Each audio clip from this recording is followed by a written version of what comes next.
Ассалаумағалейкум, құрметті автосүйер қауым. Бүгінгі біздің кезекті шоуымыздың қонағы ол Nissan Tiana автокөлігі.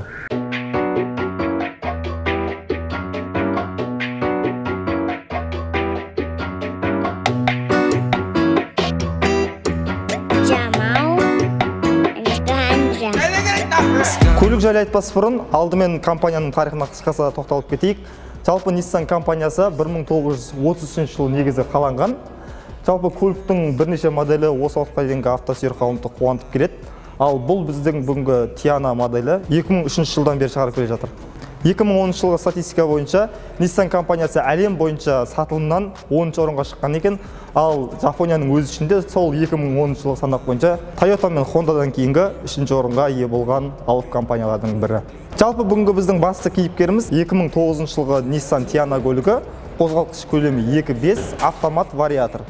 Жалпы бұл көліктерде екі түрлі қозғалтқыш көлеммен шыққан болатын, 2.5 және де 2.3. Көліктің капотының астында 182 аттың күші бар, және де V-образды 6 цилиндрлі мотор орналасқан. Бұл мотор арқылы көлік 100 км-ді 9-8 секунд алады. Қаланың ішінде 12-1 литр, ал трассада 8, ал жалпы орта есеппен 9-5, 9-6 литр бензин тұтынады екен. Жалпы көліктің жанармай сыйымдылығы 70 литр болатын болса, артқы жүк салғышының сыйымдылығы 488 литр. Демек, сіз бұл көлікке өзіңіздің заттарыңызды емін-еркін тиеп, сапарларға емін-еркін аттана аласыз деген сөз. Тарихы сонау 2003 жылдан басталатын бұл Nissan Tiana көліктері жалпы орта және бизнес класстағы седандар болып саналады. Сыртқы бейнесіне тоқталып кетсек, фаралары 3 бұрышты көлемде әдемі етіп жасалған, бұрылыс шамдары жоғары жағында орналасқан, мұндағы алысты көрсететін шамы, яғни дальний, ал мұндағы ближний, яғни жарықты көрсететін шамдары. Және де көлікке ерекше бір сән беріп тұратын детальдарының бірі ол мұндағы туманниктер, немесе тұман шамдары.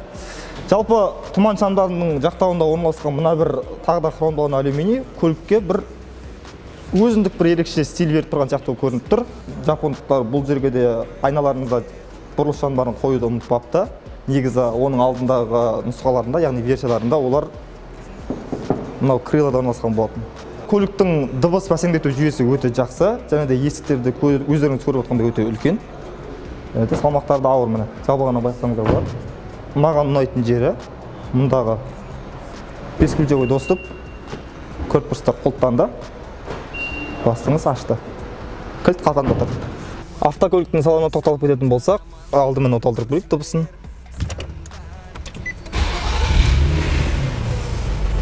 Міне, салоны өте қарапайым әрі кең, емін-еркін отыра аласыз. Мультируль мұндағы орналасқан, бұл туралы қатты бір айтып қажет жоқ деп ойлаймын. Ал көліктің панелі өте қарапайым. Мұндағы материалдар қарапайым пластик, және де мұндағы жасанды ағаштардан атылған.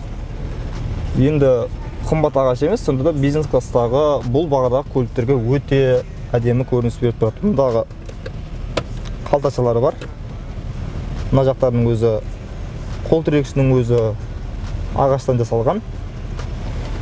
Бірнеше қалташалар бар екен. Тағы бір ескертетін нәрсесі, сіз көліктің жаңағы алдыңғы орындықтардың жылытқышын таппай қалуыңыз мүмкін. Ол үшін тек аяқтағы қалташасын бассаңыз болғаны, оның астында міне алдыңғы екі орындықта жылытқышы осы жерде орналасқан. Айна реттегіші. Жалпы көліктің ішінде алып бара жатқан қатты ештеңесі жоқ. Бірақ көліктің ішінен былай рөлге отырсаңыз, көрінісі сізді сөзсіз қуантатыны анық. Арт салондағы көрінісі осылай. Менің бойым 1.73. Оған емін-еркін тиіп отырмын. Оның үстіне мұндағы жүргізушінің орындығы кішкене артқа қарай тартылған. Соның өзінде маған былайша орын жетеді. Мұндағы да қол тірегішті астында қарапайым екі стакан қойғышы. Бұны жауып қойып, былай көтеретін болсаңыз, мен секілді 3 адам, сәл қинап жіберсеңіз 4 адам емін-еркін тиіп кетеді. Жалпы Nissan Almera'лардың, осы Tiana'лардың салоны айтарлықтай кең. Күпілгіштер сөйлей берсе, болайын соғыр әрі керең. Ал ендеше көліктің артқы бөлігіне тоқталайық. Жалпы көліктің артқы бөлігіне қарасаңыздар, алдындағыдан кішірек эмблема, одан кейін жаңағы решетканың үстіндегідей, жаңағы радиатор торының үстіндегідей мынандай хромдалған алюминий мұнда да орналасқан. Көрінісі әдемі. Алдыңғы сандарына қарағанда кішкене иілген. Бірақ мұнда да сол үшбұрышты пішін сақталып қалған. Және де көліктегі ең бір әдемі сүйкімді пішін беріп тұрған бір бөлігі ол мынау артыңғы бампердегі алюминий хром. Білмеймін, қоймай-ақ қойса да болады, бірақ қойғанның өзі бір көлікке әдемі түр, яғни орысша айтсақ вид беріп тұр.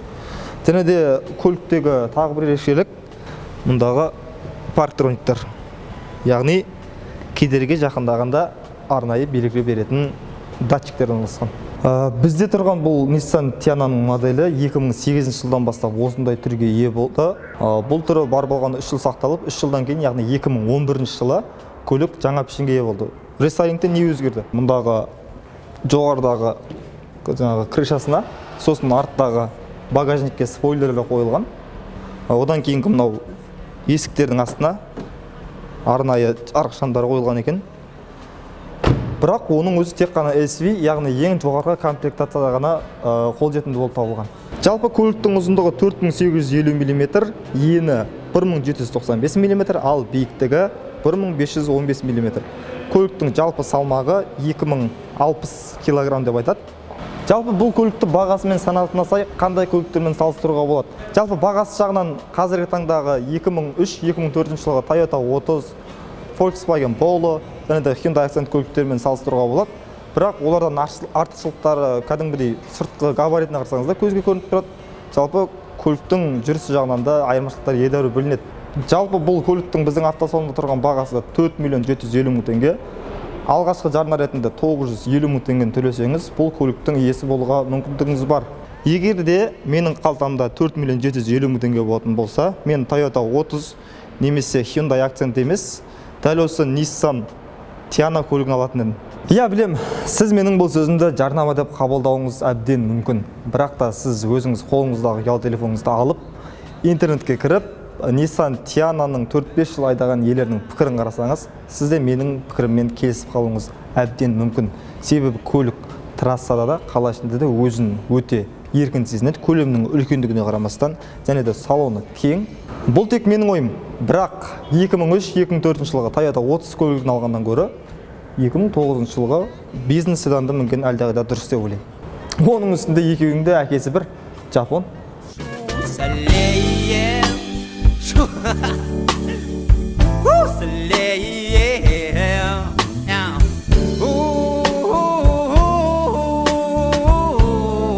Ал ендеше көліктің жүрісін көрейік, тексеріп. 100-ге баратында ұзағымыз шамамен бір 20-30 ар кетсе 50 метр. Сондықтан қатты айыптамаңыздар.